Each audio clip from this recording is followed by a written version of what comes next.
Well, good evening. This is Hound Dog Steve coming to you on the 4th of April. An open letter to Theresa May from one of the 17 million.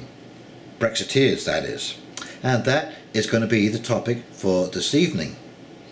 A warm welcome to all of you who are returning to my channel, and also a great shout out to any first time visitors. Please, all of you, like, comment and subscribe below. I love to hear what you have to say and your opinions on all of these subjects, because these are subjects of our time. Ladies and gentlemen, we are at a crossroads. So I came across this letter in Zero Hedge, a channel I can highly recommend for anybody who wants to keep up on all of those stories that you might not be seeing in the mainstream media. And it is, as I said, an open letter to Theresa May from one of the 17 million people who voted to leave the EU. Okay, and what's been happening, what this letter is about, is the fear-mongering of economic doom and gloom, absolute collapse. It's going to be worse, you're going to have less money in your pocket, it's going to be just absolutely horrible. This fear-mongering has come from anybody and everybody, from Mark Carney, the Minister of Finance in England, to Mario Draghi, the head of the ECB, to Jean-Claude Juncker, to Michael Barnier, and all the would-be Niall Fergusons and op-ed writers that have been just laying it on about as thick as it can possibly be, trying to scare the bejeebers out of the British public of a no-deal Brexit. Anyway, let's flip over to that letter, and I think you will enjoy it. It's well put together, it's really well written, and it absolutely hits the nail right on the head. Okay, and I'll come back and do a quick wrap-up. Okie dokie, here we go. Okay, from Zero Hedge, an open letter to the UK Prime Minister from one of the 17 million. Dear Prime Minister, the main argument put forward by the Treasury etc. against Brexit has been the potential economic damage, which may or may not be accurate.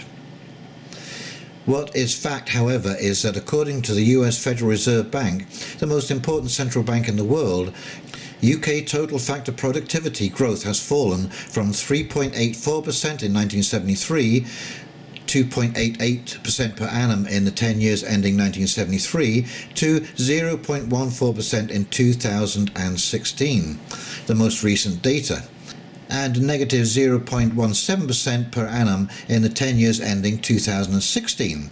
Based on the difference between the 10-year average up to 1973 and the subsequent growth, productivity is just 43% of the size it would otherwise have been.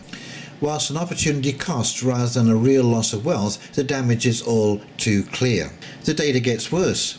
Even stripping out the 2008 and 2009 crisis years, the last 20 years of productivity is the worst since the 20 years ending 1922, which obviously encompassed World War I and the enormous loss of capital funding the war. Referring to US Conference Board data, which allows comparisons with the rest of the world since 1990, over the 28 years to 2017, UK total factor productivity was up 4.8%. France was up 3.6%, Italy minus 5.3%, and Spain minus 8.3%. Whilst true that Germany was up a more respectable 13.9% over a 28-year period, that is very disappointing, and most of that was catch-up productivity from Eastern Germany. The European Union has failed its people economically, and without economic strength, it has undermined its security, as we've unfortunately been suffering in recent years with the growing number of terrorist attacks. Economic growth over and above productivity is a measure of capital depletion, either underinvestment if productivity growth is slowing, or actual physical decline if productivity is falling, as in recent years. UK productivity is down 5.1% since peaking in 2006. It is somewhat ironic, therefore, that companies are threatening to pull out of the country in the event of Brexit, because that is precisely what they've been doing through underinvestment for many years. It is also worth remembering that we are consumers as well as producers, so taking the production out of the country would undermine the market of their products and would therefore be akin to shooting themselves in the foot. The fall in productivity growth reflects an unproductive allocation of capital, either directly from government fiscal and spending policy or as a result of the regulatory and monetary boundaries imposed by the government and central bank, which distort pricing signals and investment decisions.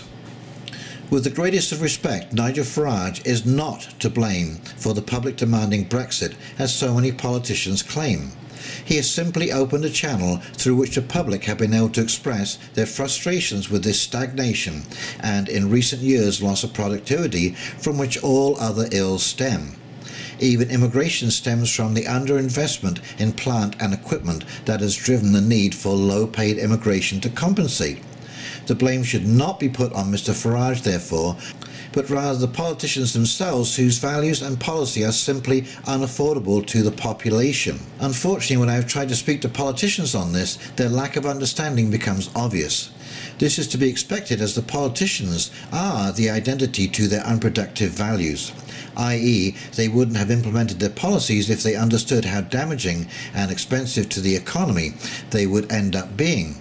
It is this lack of understanding that makes me realize our whole political system is no longer fit for purpose. The electorate has been outsourcing the management of the economy and society, and the allocation of capital that entails, to people who are clearly not sufficiently skilled to be given that responsibility.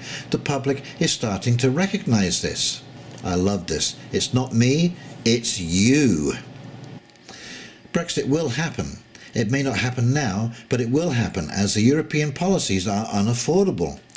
Productivity will decline further until the system is cleared of the unproductive values and allocations of capital that has been holding it back for all these years. Unless the public is willing to accept a declining standard of living, Brexit is inevitable. The clearing process will encompass government and the institutions of state as it stands today, whose reach through government spending, regulations and monetary policy is far deeper than just state industries. The Treasury may be right that there will be some economic damage in the short term from Brexit, perhaps even serious damage, but in the context of the long-term economic costs of staying in, the only sensible decision would be to leave. I can understand that you may not want to see the economic damage on your watch, and certainly I know that was the case from some people in the city who voted Remain. But if we are thinking of the good of the country and of our children rather than ourselves, we should take that decision now and manage that process rather than have it imposed by economic events out of our control. One of the 17.4 million. Now, I really am hoping that you agree that this absolutely allocates blame where blame should be laid, and this is with our numbskull politicians. These people have absolutely no moral compass. They have no idea of how to represent the public. They're representing themselves. I read a quote the other day from Theresa May, and she said all this arguing about Brexit is ruining our politics. It's ruining your politics? That's all you care about? My God! What about ruining the public? What about ruining the country?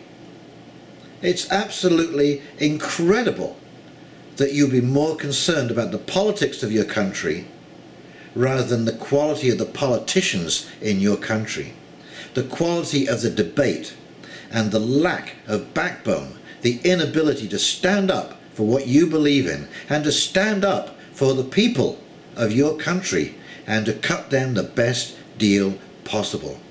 Theresa May and all of your fellow politicians absolutely should be ashamed of themselves for the way they behaved, for the money, the public money that they have wasted on drivel, on nonsense talking, on debate after debate after debate that went absolutely nowhere.